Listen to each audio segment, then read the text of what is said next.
A summer festival, my sister's idealism, and one slap from a cop.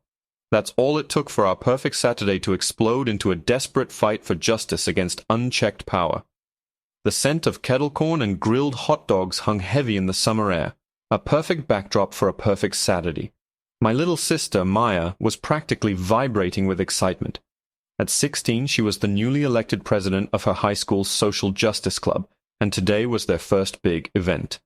A voter registration drive at the town's annual Founders' Day festival. She had a folding table, a stack of clipboards, and a smile that could disarm a battalion. I was there as her designated pack mule and proud older brother, hauling boxes of bottled water and making sure she actually ate something besides sugar. Everything was going great. People were stopping by, charmed by Maya's earnest passion. She wasn't pushy, she was just incredibly informed, talking to people about local elections and the importance of having their voices heard. Then he showed up. Officer Miller. You know the type. Mid-40s, with a gut that strained the buttons of his uniform and a pair of mirrored sunglasses that seemed permanently affixed to his face. He walked with a swagger that was meant to project authority, but just came off as insecure. He didn't approach the table. He just stood about 20 feet away, arms crossed, watching. His gaze was a physical weight. I felt it first. That familiar prickle on the back of my neck, the one every black man learns to recognize. It's the feeling of being assessed, not as a person, but as a potential problem. I nudged Maya, trying to be subtle. Cops watching, I murmured. Maya, bless her fearless heart, just glanced over her shoulder. He can watch all he wants, she said, her voice bright. We're not doing anything wrong. We have a permit. She held up the laminated paper from the city, a tiny shield of legitimacy. Miller must have seen the gesture as a challenge. He pushed off the oak tree he was leaning against and sauntered over, his boots scuffing on the pavement. He ignored me completely, his focus lasering in on my sister. What's all this, then? He asked, his voice a low drawl that was just a little too friendly. Voter registration, officer, Maya said, her customer service smile firmly in place. Want to make sure you're registered at your current address? His lips tightened into a thin, unpleasant line. I'm good, but I'm not sure about this setup. You got a permit for soliciting. We're not soliciting. We're providing a community service, and yes, our permit is right here, she said, tapping the paper. He didn't even look at it. Instead, he picked up one of her pamphlets. Know your rights, huh? He sneered, reading the title. You one of those activists, trying to stir up trouble? I'm trying to educate people, Maya said, her smile finally starting to falter. The politeness in her voice was getting brittle. Everyone should know their rights. Look, I said, stepping forward slightly, keeping my hands open and visible. We're not looking for any problems, officer. We're just here for the festival like everyone else. Miller's head snapped towards me, as if he'd just noticed I existed. You stay out of this, he grunted. His attention went right back to Maya. I think you people are disturbing the peace. I think you need to pack up this little table and go home. You people, Maya shot back, her temper flaring. She was 16, and the injustice of it all was too much for her to swallow. We have a right to be here. We have a permit. You're the one disturbing the peace by harassing a minor. That was it. That was the switch. I saw the change in Miller's posture, the tightening of his jaw. He saw a black girl talking back to him, and his entire worldview short-circuited. He took a step closer, invading her space, puffing out his chest. What did you say to me, little girl? I said you're harassing me, Maya repeated, her voice shaking but defiant. She held her ground. It happened so fast I almost didn't process it. 1 second he was looming over her, the next his hand flew up. It wasn't a punch. It was a backhand, a slap filled with such dismissive, venomous contempt that it stole the air from my lungs. The sound of it, a sharp, ugly crack cut through the cheerful noise of the festival. A collective gasp rippled through the crowd around us.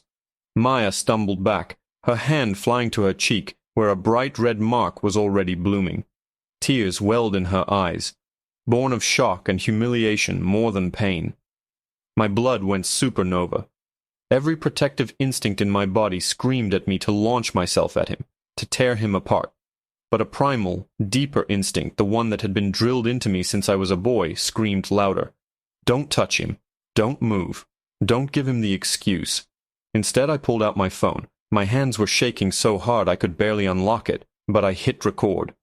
You just assaulted a child, I said, my voice dangerously low. It's on camera. Everyone saw it. Miller just laughed. It was a horrifying, humorless sound. He seemed to swell with power, thriving on the confrontation. He turned his venomous glare on me. Oh, a phone. I'm so scared, he mocked. He took the clip-on radio from his shoulder. Dispatch, this is Miller. I have a situation at Founders Park. 2 suspects, 1 juvenile female, 1 adult male. Female is charged with assaulting an officer. The male is obstructing. Need backup. He put the radio back and pulled out his handcuffs, the metal glinting menacingly in the sun. He looked at Maya, who was frozen in terror, and then at me. You want to know your rights? You have the right to remain silent. He grinned, a predator who had his prey cornered. And trust me, you're going to want to use it. We were completely and utterly screwed. There was no way out. The world seemed to shrink to the space between me, my sister, and this monster in a uniform. My arm, holding the phone, felt like it weighed 1,000 pounds, but I kept it steady, my thumb a permanent fixture on the screen to prevent it from locking. The lens was my only weapon, my only witness. Don't you touch her, I said, my voice shaking with a rage so cold it terrified me. I took a half step forward, putting myself slightly more in front of Maya. Miller's ugly grin widened. This was what he wanted. He wanted me to get physical. He wanted a reason. Oh, the big brother, he sneered, jangling the handcuffs. You're obstructing a lawful arrest. That's another charge for you, son. He lunged for Maya. I moved to block him, and that's when his hand shot out and shoved my phone. The screen went dark for a second as it hit my chest. Stop resisting, he yelled, for the benefit of the crowd and his impending backup. But the crowd wasn't buying it. He wasn't resisting, a woman shouted from near the funnel cake stand. You hit that little girl. We all saw it. A chorus of agreement rose up. I realized I wasn't the only one recording anymore. A small constellation of phone screens had lit up around us, all pointed at Miller. His head swiveled around, his mirrored sunglasses reflecting a dozen tiny images of his own snarling face. For a fleeting moment, a flicker of panic crossed his features. The narrative was slipping from his control. But then we heard it. The distant wail of sirens growing closer with each beat of my pounding heart. The sound seemed to embolden him, washing away his momentary fear. His cavalry was coming. 2 squad cars, lights flashing, screeched to a halt at the edge of the park lawn, sending families scattering. 2 officers, younger and fitter than Miller, jumped out. They surveyed the scene. Miller puffed up and angry, me with my phone back up and pointed at him, Maya crying silently behind me, the circle of onlookers. They immediately moved to flank Miller. What's going on, Dave? One of them asked, his hand resting on his service weapon. This girl assaulted me, Miller grunted, pointing a thick finger at Maya. And this one, he gestured at me, is obstructing. The whole crowd's getting hostile. It was such a blatant, incredible lie that I almost laughed. He slapped my 16-year-old sister for no reason, I yelled, making sure my phone's microphone was pointed towards the new officers. We have it on video. All of us do. I gestured to the crowd.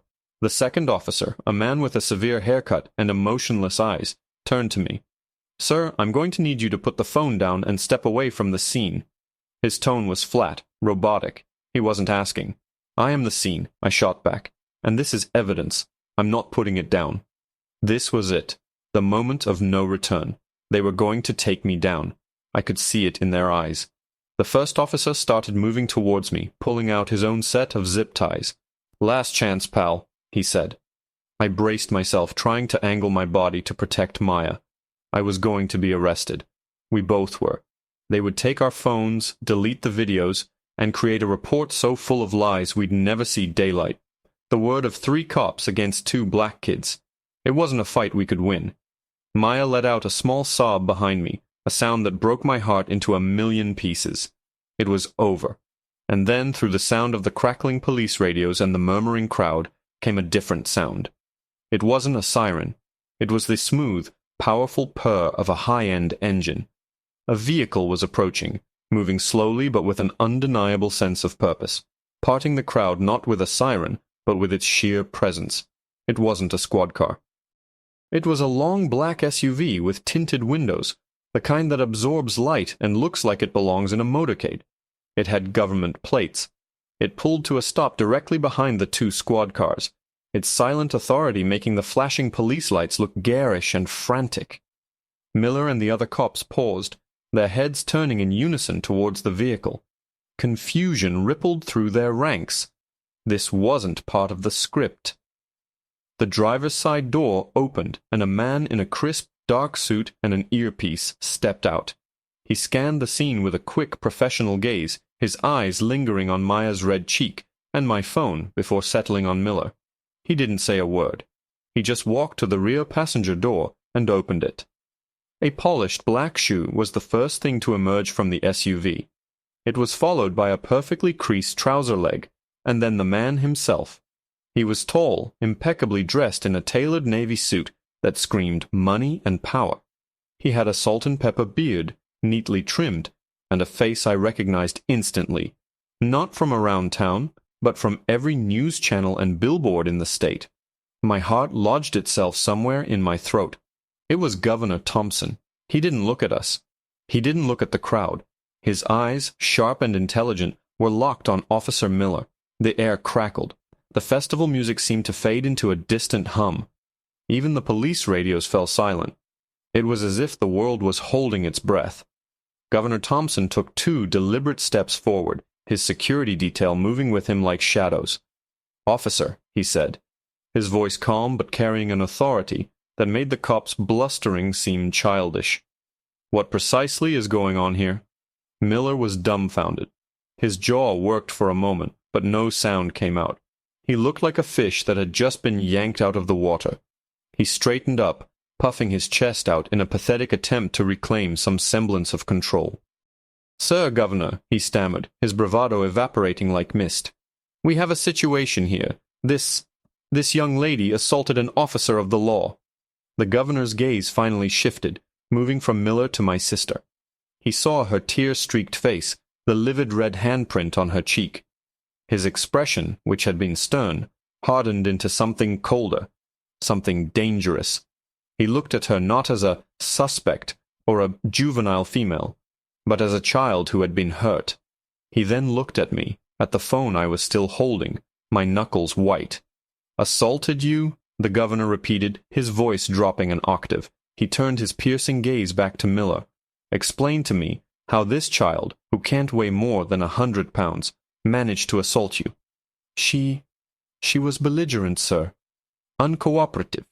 She pushed me," Miller lied, his voice getting higher with each word. The lie was so clumsy, so transparent it was almost painful to hear. He was drowning and grabbing for any piece of driftwood he could find. "He's lying!" I found my voice shouting louder than I intended. "He hit her. He slapped her in the face because she told him she knew her rights. We all saw it." I gestured again to the crowd, which had grown even larger and was now buzzing with a kind of electric excitement. The governor didn't need me to tell him. He was a politician, and his greatest skill was reading a room. He could see the truth in the faces of the dozens of people surrounding us, their phones still raised like silent accusers. He looked back at Miller, his eyes narrowed. "You're telling me, Officer Miller, that in front of a park full of your constituents, your first course of action with a 16-year-old girl was to strike her?" Miller started to sweat. I could see beads of it forming on his forehead, just above his stupid mirrored sunglasses. "Sir, with all due respect, you don't have all the facts. It was a chaotic situation. A key." "The only chaos I see, officer," the governor said, his voice like chips of ice, "is the one you created." He took another step forward, closing the distance until he was standing directly in front of Miller. Despite being a good 6 inches shorter, the governor seemed to tower over him. "I was on my way to give a speech here. My wife and daughter are meeting me. They're about your daughter's age," he said, nodding towards Maya. "Now, I'm going to have to explain to them why a man who swore an oath to protect this community was seen hitting a child." The 2 younger cops looked like they wanted to be swallowed by the earth. They were standing stock still, their hands hovering uncertainly near their belts, their eyes darting between Miller and the most powerful man in the state. Their backup plan had just become their worst nightmare. The governor gestured to his aide. "Get the chief of police on the phone, now." He then turned his attention to me. "Son, what's your name?" "Marcus," I said, my voice hoarse. "This is my sister, Maya." "Marcus," he said, giving me a slight reassuring nod. "Would you be willing to show my head of security the video on your phone?" "Yes, sir," I breathed. It was then that I saw it. As Miller stood there, trapped in the governor's unblinking stare, a dark patch began to spread across the front of his khaki uniform pants. It started small, a shadow in the fabric, then rapidly expanded into a wet, undeniable stain. The smell, sharp and acrid, hit the air. My mind reeled for a second, struggling to process what I was seeing. Officer David Miller, the big, tough cop who had terrorized my sister and sneered at the law, had just wet his pants in front of half the town and the governor of the state. The sheer pathetic humiliation of it was staggering. His face, already pale with sweat, turned a blotchy, mortified red. His last shred of authority dissolved right there on the grass. A few people in the crowd noticed it at the same time I did. A disbelieving snicker cut through the tension, followed by another, and then a wave of muffled laughter rippled through the onlookers. The sound was more devastating to Miller than any reprimand could have been. It stripped him bare. He looked down at the dark, spreading stain on his trousers, and whatever fight was left in him just collapsed. He visibly deflated, his shoulders slumping, the mirrored sunglasses suddenly looking like a child's costume. The governor didn't laugh. He didn't even smile.